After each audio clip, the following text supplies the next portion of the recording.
नमस्कार दोस्तों, स्वागत है आप सभी का फिर से मेरे हिस्ट्री चैनल हिस्ट्री हब में। आज हम 28 फरवरी 2023 को पहली शिफ्ट में जो हिस्ट्री का नेट का एग्जाम हुआ है उसकी एनालिसिस करेंगे।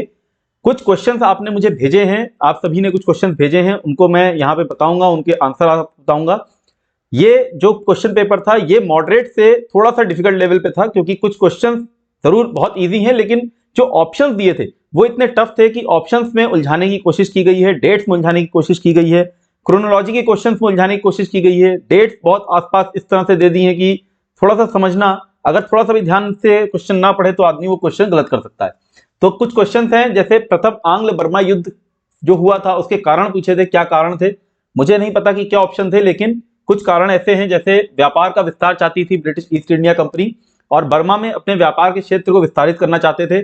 पश्चिमी बर्मा में एक जगह है अराकान और उत्तर में ब्रिटिश अधिकृत चटगांव है जो कि बंगाल पूर्वी बंगाल में पड़ता है। इनके बीच में घर्षण पैदा हुआ, इनके बीच में फ्रिक्शंस हुए। बर्मा की सेना ने चाचार में घुसपैठ की और ये जो युद्ध है 1824 से 1826 चला, जिसका अंत यंदाबो की संधि 1826 में होता है। दूसरा प्रश्न है महादजी सिंधिया की मृत्यु कब हुई।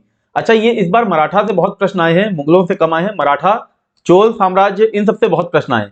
तो महादजी सिंधिया की मृत्यु कब हुई, इसमें ऑप्शंस बड़े ही आसपास थे, 1793, 1794। हालांकि इसका जो सही उत्तर है 12 फरवरी 1794 है।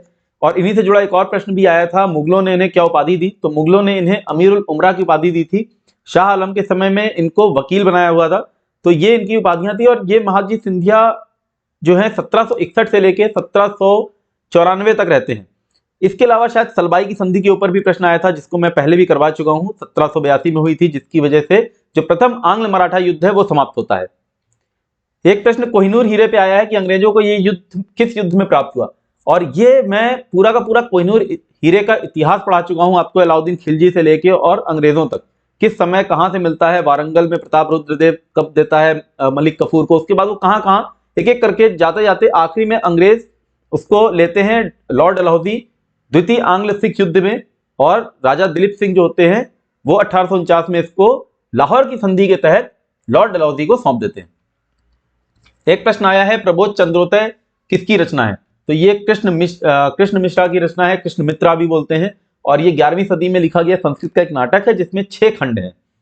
इतिहास के पिता हेरोडोटस का जन्म स्थान पूछा गया था। ग्रीक में पैदा हुए, एशिया माइनर जिसको बोलते हैं, 484 बीसी में इनका जन्म होता है, और जगह का नाम है हेलिकारनासस। ये अगर ऑप्शन में रहा होगा हेलिकारनासस, नहीं तो एशिया माइनर रहा होगा या फिर ग्रीक रहा होगा, तो इनमें से एक ऑप्शन हो सकता है। प्रश्न पूछा था गुप्त शासकों का कुल चिन्ह क्या था। तो गरुण था, बहुत ही सिंपल सा क्वेश्चन था, ये इजी क्वेश्चन। कुछ क्वेश्चन थे बहुत ज्यादा सिंपल थे, और कुछ क्वेश्चन में ऑप्शन इतने उलझा दिए थे कि समझ में ना आए। जैसे ये क्वेश्चन एक पूछा है किस कारखाना अधिनियम में सप्ताह में एक दिन की छुट्टी का प्रावधान दिया गया। तो कारखाना अधिनियम जो है ये 4 कारखाना अधिनियम है, 1881 से शुरू होते हैं, हर 10 वर्ष में एक कारखाना अधिनियम आता है। तो ये जो दिया गया प्रावधान ये दूसरे कारखाना अधिनियम 1891 में दिया गया था, और इसी कारखाना अधिनियम में काम करने की न्यूनतम आयु को 7 वर्ष से बढ़ाकर 9 वर्ष कर दिया गया था।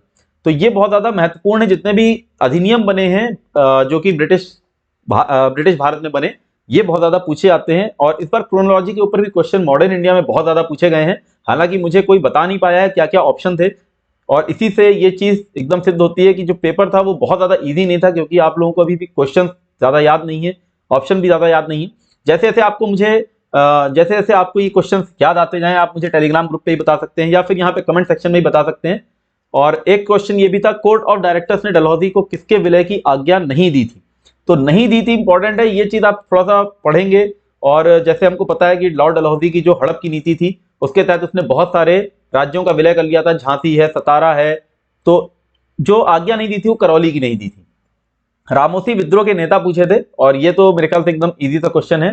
1822 में ये विद्रोह होता है, चित्तूर सिंह इसके नेता थे, और ये भू राजस्व संबंधित एक विद्रोह था, क्योंकि जो ब्रिटिश सरकार थी वो भू राजस्व की जो अनुमान लगाती थी वो भी ज्यादा लगाती थी, और उसको वसूला जाता था बहुत ही कड़े ढंग से। तो उसी के अंतर्गत ये विद्रोह हुआ था, रामोसी विद्रोह। प्रश्न आया था the transfer of the will movie किस पे आधारित है। तो मूवीज के ऊपर क्वेश्चन आने लगे हैं, पिछली बार भी आया था, तो सोचा गया था शायद ये ऐसे ही पूछ लिया, बट आयोग ने अब इसको एक पूरा का पूरा अपनी नीति बना ली है कि सिनेमा से ऊपर 2-3 क्वेश्चन आ जाते हैं। इस बार भी 2-3 क्वेश्चन आए थे। तो मुझे किसी ने बताया the Triumph of the will किसकी जो मूवी है किस पे आधारित थी, ये नाजी कांग्रेस पार्टी के ऊपर आधारित थी, 1934 में मूवी आई है। औरंगजेब ने 7,000 का मनसब किसे दिया, ये एक प्रश्न आया था। हालांकि मनसब उसने 7,000 का केवल एक ही व्यक्ति को नहीं दिया है। तो अगर ऑप्शन में जसवंत सिंह होंगे तो ये भी आंसर हो सकते हैं, अगर ऑप्शन में राजा जय सिंह थे तो ये भी इसका उत्तर हो सकता है।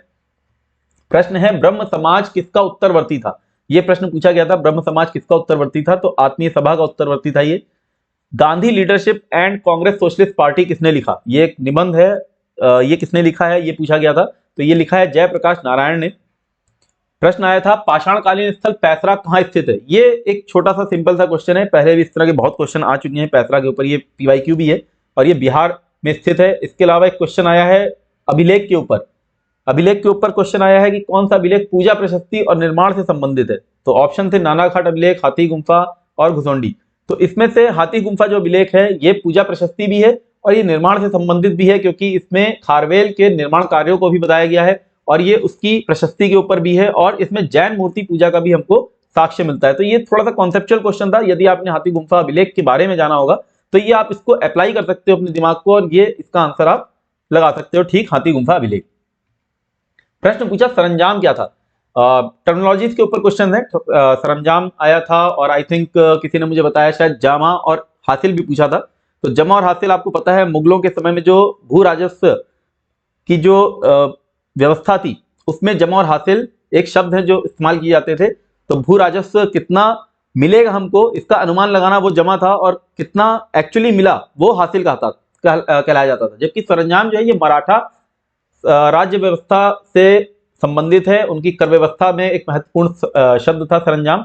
सरंजाम एक राज्य के भूमि का एक खंड था जो राज्य के महत्वपूर्ण व्यक्तियों को प्रबंध और नियंत्रण करने के लिए दिया जाता था। जैसे कोई अगर अपनी सैन्य सेवाएं दे रहा है तो उसके एवज में उसको एक भूमि का टुकड़ा दिया गया और वहां से जो रेवेन्यू जनरेट हो रहा है वो जो राज्य है उसको सरंजाम बोलते थे। इट इज जस्ट लाइक मुगलों में आप जैसे जागीर देखते हैं या फिर इक्ता प्रणाली, लेकिन ये थोड़ा सा डिफरेंट है इक्ता प्रणाली और जागीर से। और एक यह खंड जो है ये आमतौर पर राजा, सरदार या महल के जो समीप जो समुदाय होते थे उनके लिए उपलब्ध कराया जाता था।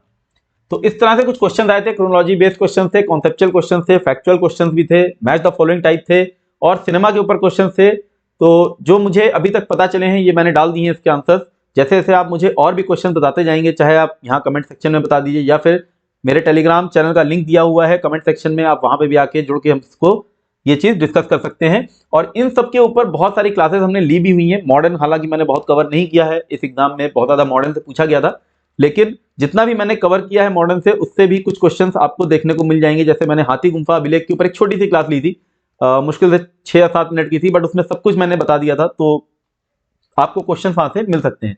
तो यदि आपको कहीं से भी कोई भी डाउट हो रहा है तो आप मुझसे पूछ सकते हैं। और हमारी इस चैनल के ऊपर आपको बहुत सारी श्रृंखला मिलेंगी, एंशिएंट हिस्ट्री के ऊपर हमने बहुत सारी श्रृंखला में बहुत सारे वीडियोस डाले हुए हैं, मेडिवल में भी डाले हैं, मॉडर्न में भी डाले हैं। फिलहाल अभी मैं मेडिवल करा रहा हूँ, मुगल कालीन भारत हम पढ़ रहे हैं अभी, तो आप उसके भी वीडियोस देख सकते हैं और हमारे इस चैनल से जुड़ सकते हैं। तो मिलता हूं मैं आपसे अपने अगले लेक्चर में, तब तक के लिए धन्यवाद।